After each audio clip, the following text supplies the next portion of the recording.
The midterm elections one lap away, and while the Republicans are still way out in front, Democrats in some key races are closing the gap. Get your checkered flags ready. I'm John Phillips, and this is Pole Position.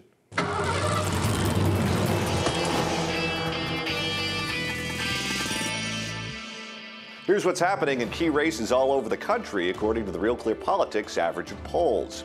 In the all-important state of Arkansas, that's back to being a toss-up.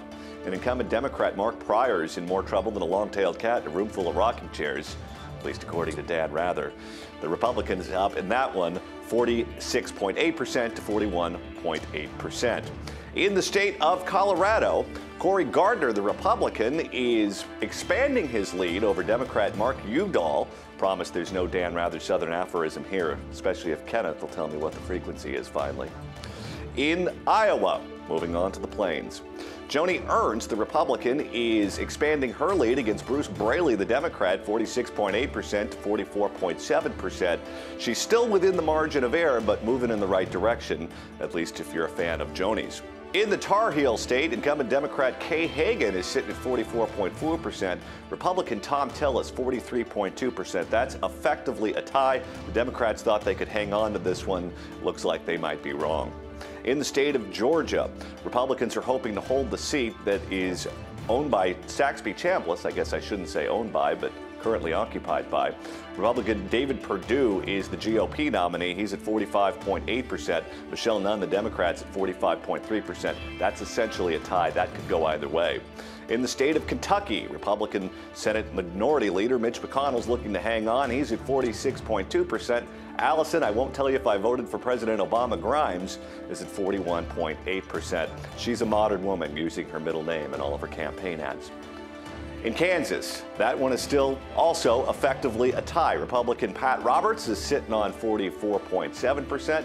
Independent Greg Orman, 43.8%. He insists he's an independent, not a Democrat, but says that he won't caucus with Harry Reid.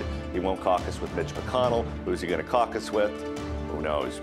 New Hampshire is another one that is getting very tight for the Democrats. Incumbent Jeanne Shaheen is sitting at 48.2%, close to 50%, which is where incumbents want to be. Scott Brown, 46%. Outside money is really starting to flow in here because Republicans are energized, thinking they have a chance. In Louisiana, Mary Landrieu is sitting on top in a three-way race, 38.0%. Republicans, 33.8%, 9% for the Tea Party Republican candidate. All polls looking, when this thing goes to a runoff, she's in big trouble there.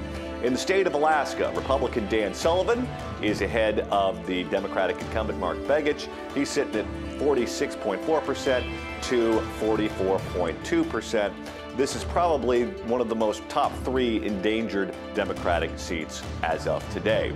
Overall, Nate Silver's 538 blog estimates that the Republicans now have a whopping 64% chance of gaining a Senate majority, Democrats sitting at 36%. Not good news if you're on Team Blue. That's the position of the polls. Stick with PJTV and we'll bring you all the dramatic developments. And we'll continue to race towards Election Day. I'm John Phillips, and this is Pole Position.